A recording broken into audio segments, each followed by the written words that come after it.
And we're going to move on to the next encounters. Now we're in Phase B. 4s, 5s, and 6s, not aces, 2s, and 3s, are special. And we've got a king.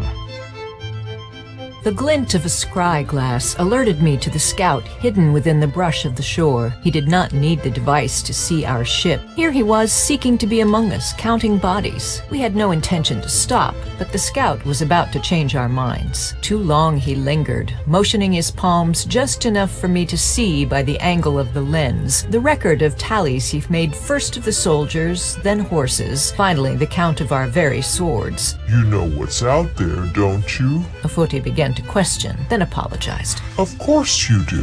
Hirth came to my side. You know what he's doing, right? I glared. Motioning, I made the men stand and walk about. We could at least throw off the count. A single arrow of flame arced across the sky out to sea as the scout finally raised a banner. Was a warning we could not obey. Now, kings are interesting. So we go into the king. And is it a king, queen, knight, knave, or 10? It most definitely is a king, queen, knight, knave, or a 10, as I stumble along mumbling. And the kings are epic figures. Both suits and card aversion should be considered. I've got a king of swords, probably not a good card. Swords, they tend to be NPCs where they're moving with their soldiers to battle. In open water, he may have several ships in convoy. We're not in the underworld. Inverted, the NPC will mistake the players for an enemy.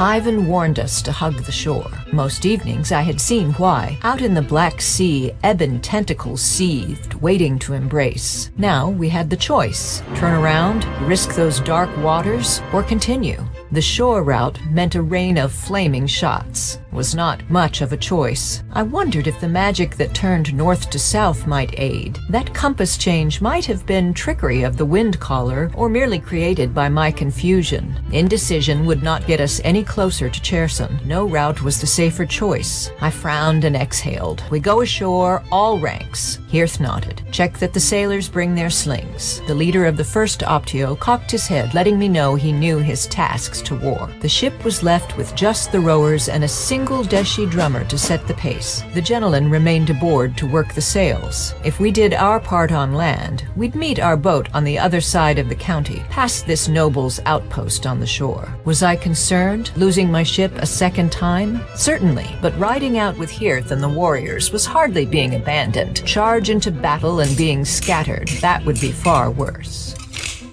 This lord comes out and says, we've lingered too long along the coastline. He thinks we're a scouting vessel for a rival, and he's going to come to attack us. And we're going to go into a field battle here. I need a battle. Don't necessarily want a field battle, but let's have a field battle. Now, there's certain different levels of combat in Outlands. Instead of going through individual combat here, or magical combat, fighting cultists, individual combat against various monsters, I can come down in here past the warp outcomes, which happen when you use magic too much. I can go to ship battles and do ramming speed or outlandish board, but I'm going to go into the skirmish rolls, and I'm going to just take one card. Now, so I want to take it as skirmish, full on charge, or sunder the shield wall. I'm going to try to take one card, and I'm going to take it as skirmish.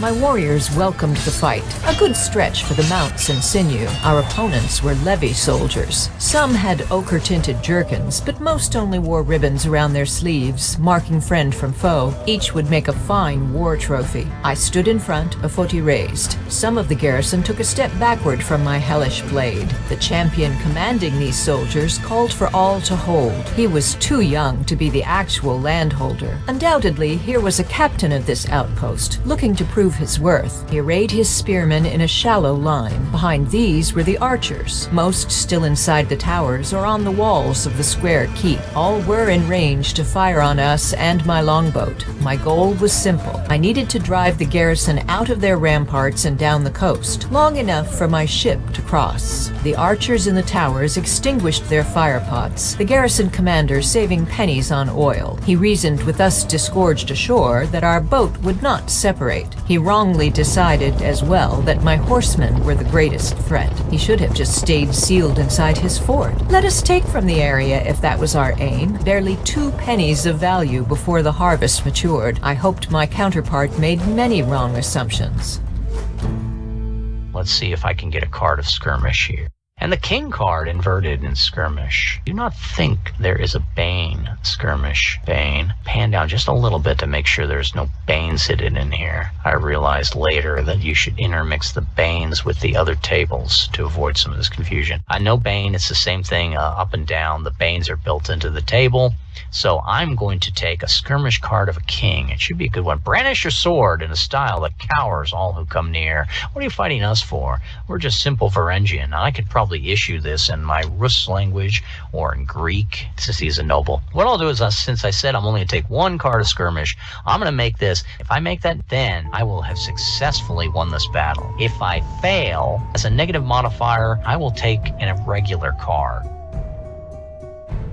Any chance of parley? I yelled the words in Greek, then Rus. The captain proved his education by additionally responding in a few phrases I could only assume were more versions of no. I think they were languages. It didn't sound gruff enough to be spells. So, we would clash. Eliminating flaming arrows was a relief to my ship and the horses. Ep04 seemed happier. The Jinn judged a lit arrow worse than the strike of the greatest ballista. Maybe to him, not me. Metal being the fifth element of magic, his arcane powers waned near elemental fire, or more correctly, his kind was subservient to the Afriti of Flame, the fourth of 5 tribes of elemental jinns. The heat of the combined arrows was well below that to melt my sword's steel. Not of consequence, the bane of Ep04 was the fire jinn at the heart of any flicker of a burning alcohol-soaked tip. Metal jinns could not abide anything aflame. The lower 3 tribes of chaotic elements, a trio of sea, wind, and sand, had no problem performing and extinguishing flame. Afriti would depart when an earthen jinn commanded, be that a zephyr or rising tide. In contrast, Ep04 would go quiet just by a swipe through a lit candle's wick, burning embers or volcanic eruption, all the same. He acquiesced to his superior jinn, even as lava was simply a flame strangled within sand. All worked in balance. Ep04 and his ilk commanded the lower 3 tribes of elemental jinns. Metal dominated the earth, plowed its fields, turned its mills, made buoyant all seas. Within reason.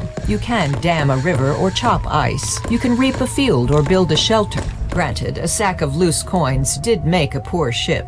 I did once see a penny part a river, but all metal from sheet to nail was forged with fire. Such was the balance of the 5 tribes of jinns. The fact the earthen elements all quashed fire was inconsequential to my hellish blade. Ep04 was ready to sunder walls with thunderous strike, but only if those same walls were not yet ablaze. I do hope it rains.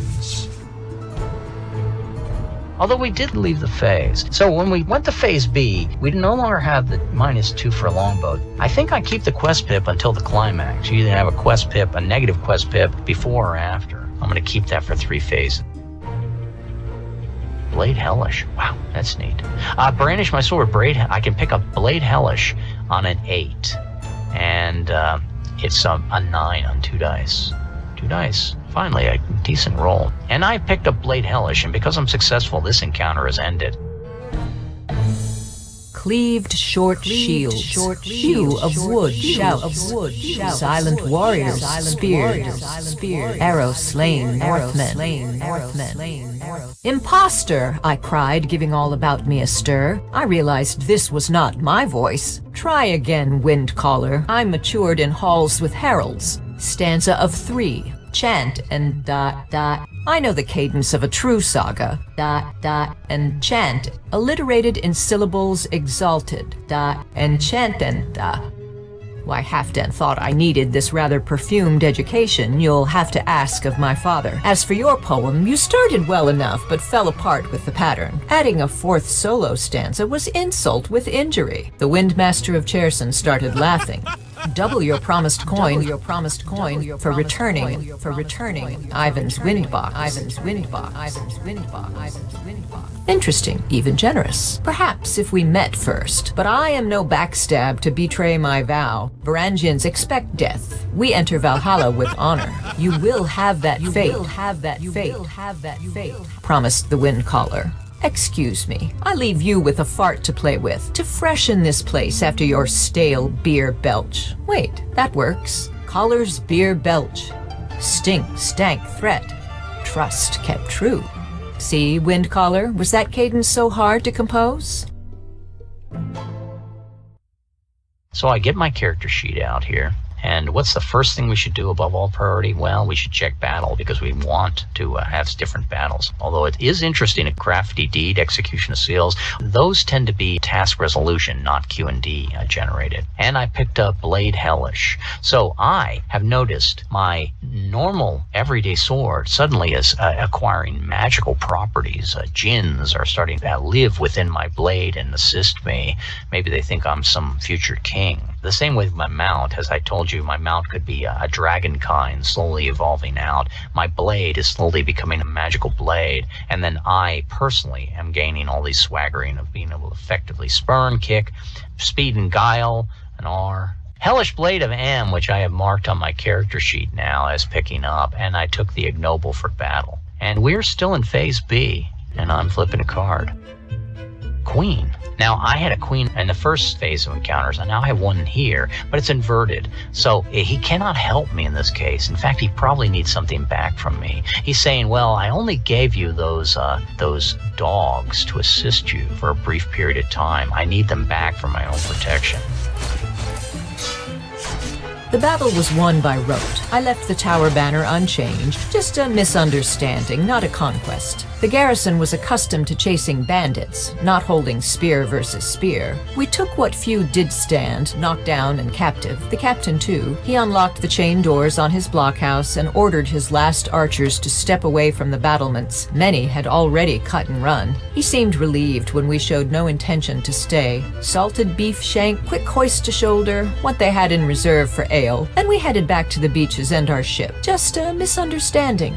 We added a spark. Ofoti informed me. A djinn within the garrison portcullis swears fealty.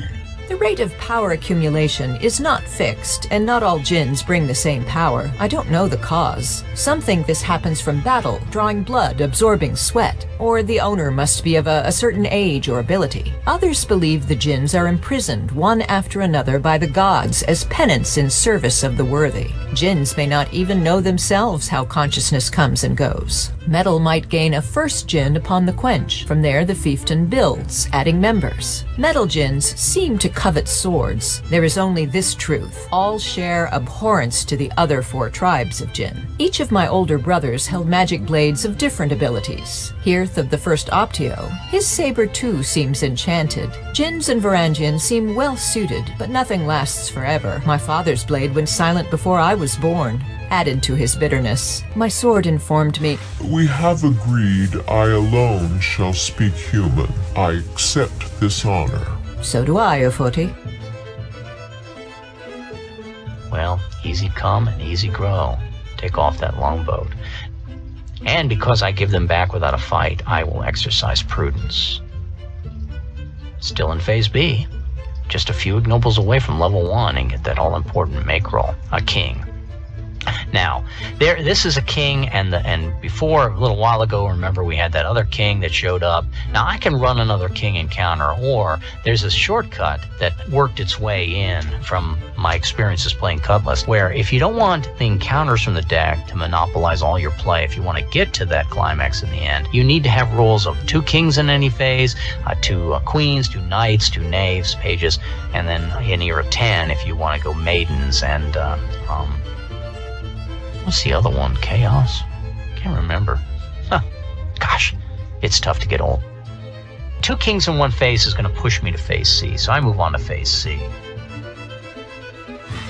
Ivan requests that we free the non-humans. Free, I questioned? He may have said return.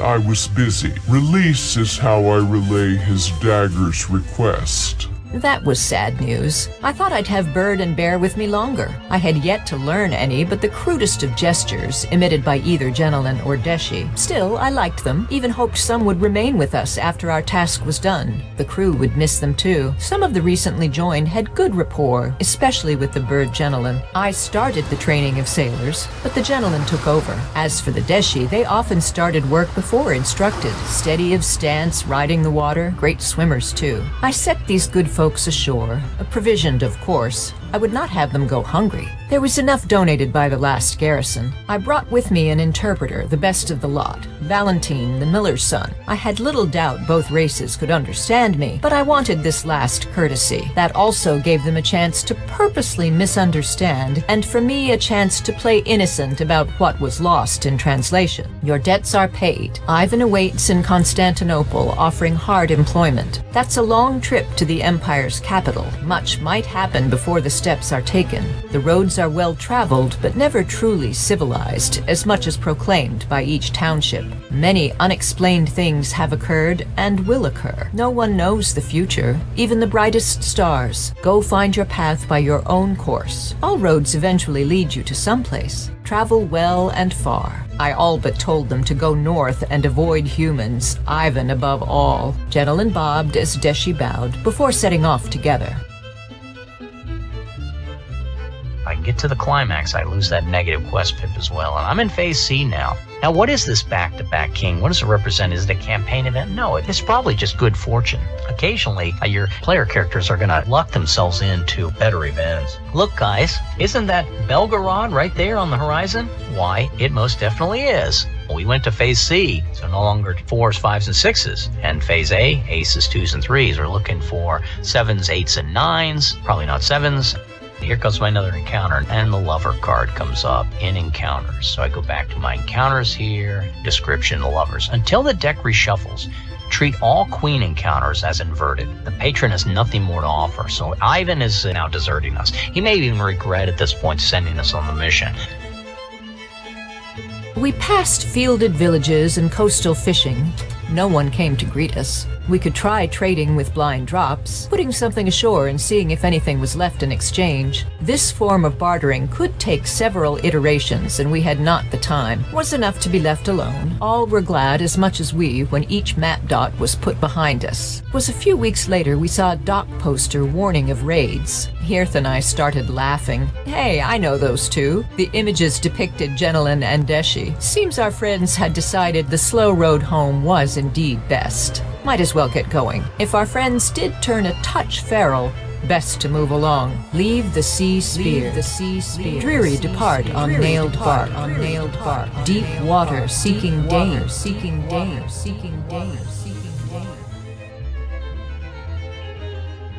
And I don't even know who the rival is yet, so should I check any noble from that? The fact that Ivan tells me that I'm on my own, maybe I want to fail the mission and leave it. Well, that would be sort of sad. We've come all this way.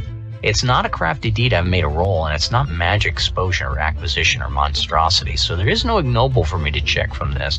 Bad news, it's just suck it up and take it. Ivan seems unpleased.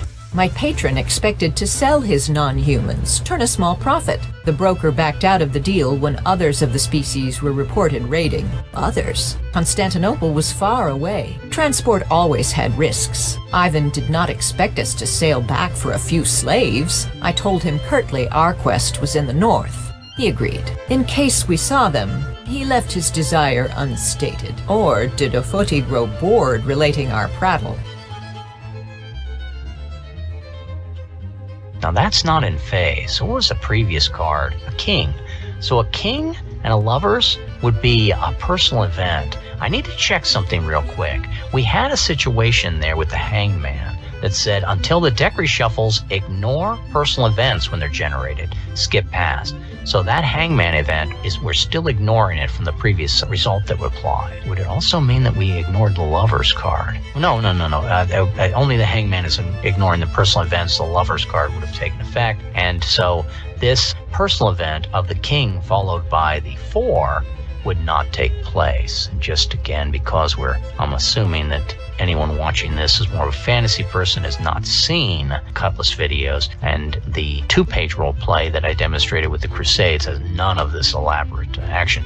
Is it a King, Queen, Knight, or Knave or 10? No. Is it in phase? I'm in phase C? No. Is it a previous King, Queen, Knight, Knave, or 10? It is. So it would be a personal event, but because I have the hangman, I'm ignoring those. Ivan yet again needs to ask the obvious. My patron wanted to know if I had heard about the Jenolan uprising. Ivan had no idea there were so many of these creatures flittering about, far more than he ever contracted. He assured me that we both got away lucky. He was told these were obedient followers, at least when fed. The ones he sent me were rated as fine sailors, perfectly adequate companions. Ivan wasn't sure about the Deshii, received as found goods. As for the goblins, he had lost track of them soon after I turned them away. Sad things. Difficult to understand. I was unsure which race he meant. Probably the goblins, as I also knew. Ivan spoke about and around his problems. Just wanted to let you know, I was questioned and said I don't deal in non-human trade. If anyone asks, I didn't send you any. Because I didn't, right? We're of that understanding. I learned later that a large group of non-humans had sacked a township near Doristol, rather far removed up the river Danube. Good for them if it was. My group should arrive in Constantinople one day soon enough. And another encounter goes by, and a star card. Interesting. A major tarot star cancels the effect of major tarot influencing play, so I lost the hangman of no personal events. I've lost the lovers, where my patron would not be able to help me. And that card cancels both. So the patron goes back to me all apologetic and says, I didn't mean to take away your inhuman watchdogs. I'm going to give them back because I think it's more important that you have them. Is that magic crafty deeds? It would only be crafty deeds if I make a roll from it, like an ordinary roll, a difficult roll to force it. I could probably force a roll here simply to allow me to check crafty deeds, or I could make a magic exposure by the fact that the war dogs just suddenly are back on my deck. Well, how did you guys get here? Oh, well, that could have been a magical action. We pulled ashore and welcomed back our shipmates, the Jenolan and Deshii. Several sported new scars. We showed each other our growing collections. Valentine, the miller's son, said the count had increased. I nodded and told him to make a list of what he needed. Oh, we'll be fine, the clever lad stated. Wasn't sure if my pocket was being picked, or if I made myself yet another capable agent. Perhaps both. Valentine was just someone ever of cheer, a happy rogue. The Deshii went right back to work, as if they had only been gone long enough to relieve themselves. The Jenolan, too, seemed anxious to find a home moving on the water. I would learn later that the uprising was over. The good guys probably lost. I was offered a ring, a prize one Birdbeak acquired. I handed it to Hirth. He placed it on a pinky. Hirth suggested that we balance the ranks again. Some of these prodigal sons may serve better fitted for arms. I doubted any can ride, but I was of like mind. Hirth responded, I will try them with javelin. Seemed a good fit. A banner of a free company, a large paw print on a blue field, was hoisted and flown under my own family sigil of a raven on a cup. I wondered if the flag was notorious. Better still, if so. I am, remember, a demigod, and I also picked up a hellish blade. I'm a demigod with a hellish blade. What does that tell you about this sort of game?